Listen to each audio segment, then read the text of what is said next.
Hi, this is Michael P. Coleman, Content Director for Brother Be Well. Thanking you for checking out this series, this trauma and healing series brought to you by Blue Shield of California's Blue Sky Initiative.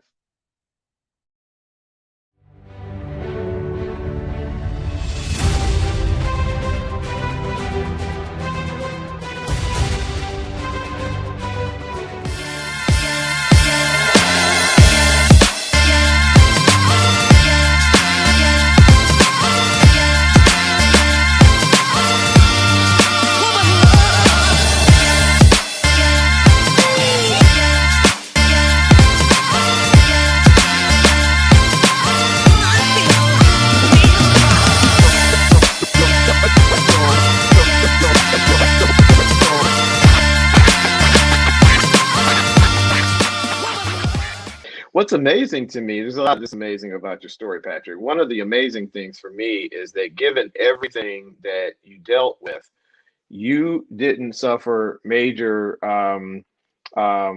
setbacks via the adverse childhood experiences, ACEs, that you had been putting up with for over a decade.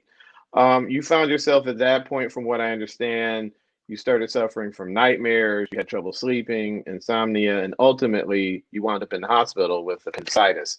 Talk about that period of your life when all those stresses began to show up in your physical body. Yeah, so for the audience at home, A stands for adverse childhood event. And studies have shown that children who have adverse childhood events will have long-term effects on both their physical and emotional health. And I find that to be very true.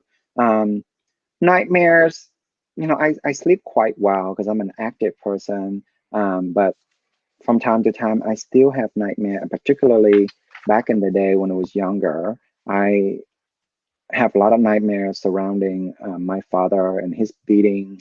Um, Not so much as my mom and her accusatory accusations and all of the emotional trauma that she put me through, but more of the physical trauma because that resonate more with me and it lasted a longer time. Mm. Um, but I think stress does do really damaging things to our body. And now, as a clinician, I understand that more than ever. And I'm not sure if the appendicitis has anything to do with it, but I Mm. know for a fact that it just really, really honed into the fact that Mrs. Mayer is really my Mm. lifesaver. Mm. What happened was, I was still living with my aunt at that time, and I was having this like strange, sharp abdominal pain, which I thought was, a normal stomach ache because I wasn't aware of any like clinical pearls at that point or like understanding anything medicine at all. And my aunt would just give me, Tiger Balm, the traditional Vietnamese cure for everything. And she would just rubbing it on like, just lay down, sleep it off, you'll be fine. But I was just having this strange sensation like I was going to die. Mm. And it was so close to my suicide attempt that I thought it was very strange now that I'm older, connecting the two and two together. I felt like I was going to die. Wow. Um, and I could not convince my aunt to take me to the hospital. Um, so I called Mrs. Mayer. Strangely, I think we already have a close relationship at that point, but I call her and ask her, I was crying at that point. I was in tears. I'm like, can you please Wow. take me to the hospital? I am dying here. Like, I feel like I'm gonna die. And Wow. talking about it, like, bring up tears. And as much as I try to refrain from crying, like, I was in tears at that point. I was in so much pain. I was begging for my life. And the woman who lived in Fair Oaks, and I was living in, I think, South Sac at that point. It's not close. She dropped everything, get in her car, and just drove to me, picked me up, and drove me to the closest emergency room. And Wow. I was terrifying because at the point, I can't remember correctly, but Medi-Cal wasn't a thing yet for me because I was over 18. I think it was 17 or 18 at that point where I was not covered, but I am also covered, if that makes sense. So I was in the limbo stage and I was terrifying more so of the more so of the financial consequences than the Mm. appendicitis itself. Um, Wow. other abdominal pain at that point, and it turned out I have appendicitis and I have to have emergency surgery. Um, and my Mrs. Mayer just said, "I will take care of everything. Don't you worry about a thing, and just go in."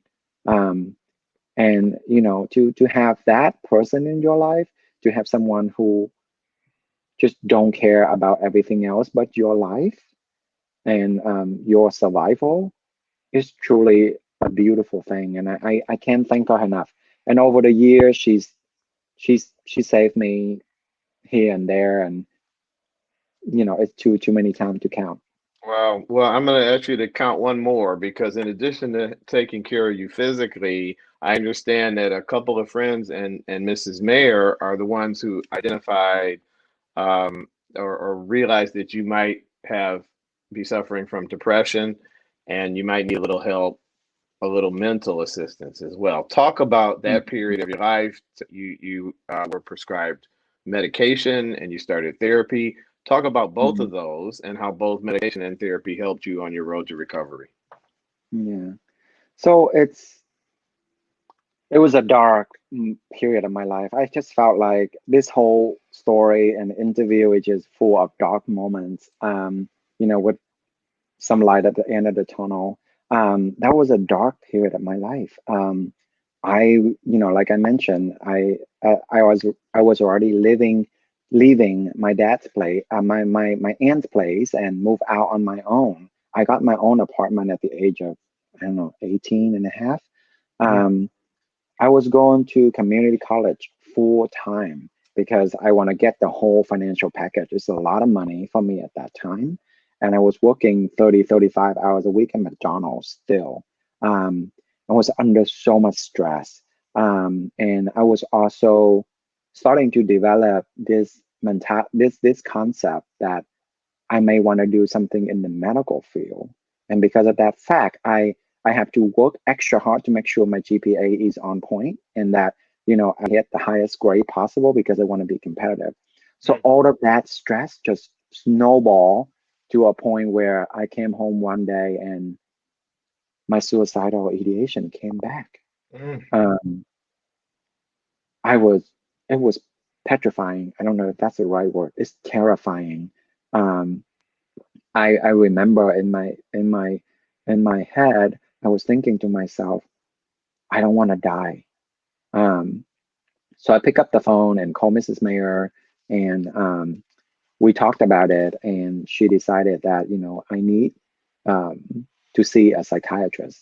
And it took a little bit of time, but through her support, I was able to speak with a psychiatrist, and I was prescribed Zoloft, which is an antidepressant medication. I took it for about a year, and through to the school that I was going through, I was able to secure some therapy session as well, and a combination of those really helped. I think the stress that I was under also very situational, where I was working full time at a really, really crappy job for pennies and could not support myself.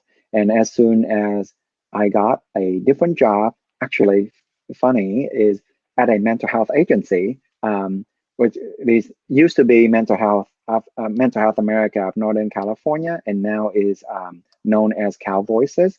I became a youth advocate, or in layman term, a case manager there, and now I'm actually on the board director for that agency as well. Mm. But being able to get therapy and take the medication really helped me get through my situational depression.